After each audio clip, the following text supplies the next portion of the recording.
ಎಲ್ಲರಿಗೂ ಸೂಪರ್ ನಮಸ್ಕಾರ. ಇವತ್ತು ಸಂಡೇ ವ್ಲಾಗ್ ಕೊಲೀಗ್ಸ್ ಎಲ್ಲ ಡಿಸೈಡ್ ಮಾಡ್ಕೊಂಡು ಈ ಜಾಗನ ವಿಸಿಟ್ ಮಾಡೋಣ ಅಂತ ಹೋಗ್ತಾ ಇದ್ದೀವಿ. ಇದು ಬ್ಯಾಂಗ್ಳೂರಿಂದ 68 ಕಿಲೋಮೀಟರ್ ಡಿಸ್ಟೆನ್ಸ್ ಇದೆ. ಆಲ್ಮೋಸ್ಟ್ 1.5 ಅವರ್ ನಿಮಗೆ ಜರ್ನಿ ಆಗುತ್ತೆ. ಗ್ಯಾಪಲ್ಲಿ ಒಂದು ಕಾಫಿ ಬನ್ನ ಕುಡ್ಕೊಂಡ್ವಿ. ಅದಾದಮೇಲೆ ಲೊಕೇಶನ್ ರೀಚ್ ಆದ್ವಿ. ನೀವು ನೋಡ್ತಿರಾಗೆ ಸುತ್ತಮುತ್ತ ಸಿಕ್ಕಾಪಟ್ಟೆ ಕಾಡು ಬೆಟ್ಟ ಇದೆ. ಸ್ಟೆಪ್ಸ್ ಹತ್ಕೊಂಡು ಏನು ದೇವ್ರನ್ನ ನೋಡೋಕೆ ಹೋಗಬೇಕು. ಅದು ಗೊತ್ತಿರಲಿಲ್ಲ. ಯಪ್ಪ ದೇವ್ರು ಹತ್ತೋಷ್ಟರಲ್ಲಿ ಸುಸ್ತಾಗೋದೆ ನಾನಂತೂ. ಇಲ್ಲಿ ನೀವು ಟ್ರೆಕ್ಕಿಂಗ್ ಇರುತ್ತೆ 6 AM ಮಾರ್ನಿಂಗ್ ಬಂದರೆ. ಅದಾದಮೇಲೆ ಕೇವ್ ಇರುತ್ತೆ. ಸೊ ಇಲ್ಲಿ ಬಸವನ ಬಾಯಿಂದ ನೀರು ಬರ್ತಾ ಇರುತ್ತೆ. ಅದು ನೀರು ತುಂಬ ರುಚಿಯಾಗಿರುತ್ತೆ. ನೀವು ಟ್ರೈ ಮಾಡಲೇಬೇಕು.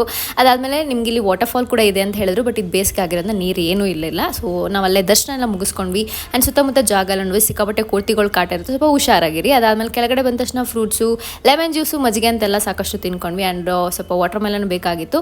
ಬ್ರೇಕ್ಫಾಸ್ಟ್ ಏನು ಮಾಡಿಲ್ಲ. ಸೊ ಇದೇ ಬ್ರೇಕ್ಫಾಸ್ಟು. ಅದಾದಮೇಲೆ ನನ್ನ ಕೊಲೀಗ್ದು ಬಿಗ್ ರೂಟ ಆಯಿತು. ತುಂಬ ದಿನ ಆಗಿ ಮದುವೆ ಆದ್ಮೇಲೆ ತುಂಬ ದಿನ ಆದಮೇಲೆ ಬಿಗ್ ರೂಟ ಮಾಡ್ತಾಯಿದ್ರು. ಅವ್ರದ್ದೇ ಆದ ಟೆಂಪಲಲ್ಲಿ ಇದನ್ನ ಅರೇಂಜ್ ಮಾಡಿದ್ರು. ಚೆನ್ನಾಗಿತ್ತು ಆ್ಯಕ್ಚುಲಿ ಟೆಂಪಲ್ಲು. ಅದಾದಮೇಲೆ ಒಳ್ಳೊಳ್ಳೆ ಬಾಡೂಟ. ಆ್ಯಂಡ್ ನಾನು ಹೇಳೋದೇ ಬೇಕಾಗಿಲ್ಲ, ಎಲ್ಲ ವೆರೈಟೀಸ್ ಇದ್ದೇ ಇರುತ್ತೆ. ಅದಾದಮೇಲೆ ಪ್ರಮೋದ ಗಾಡಿ ಓಡಿಸ್ತೀನಿ ಅಂತ ಮಂಜು ಗಾಡಿ ಕೊಡಲ್ಲ ಅಂತ. ಸೊ ಅವರಿಬ್ಬರು ಜಗಳ ಎಲ್ಲ ಮುಗಿಸ್ಕೊಂಡು ಸ್ವಲ್ಪ ಪೆಪ್ಸಿ ಕುಡ್ಕೊಂಡು ಮತ್ತೆ ಬಸ್ಸಲ್ಲಿ ರಿಟರ್ನ್ ಆದ್ವಿ.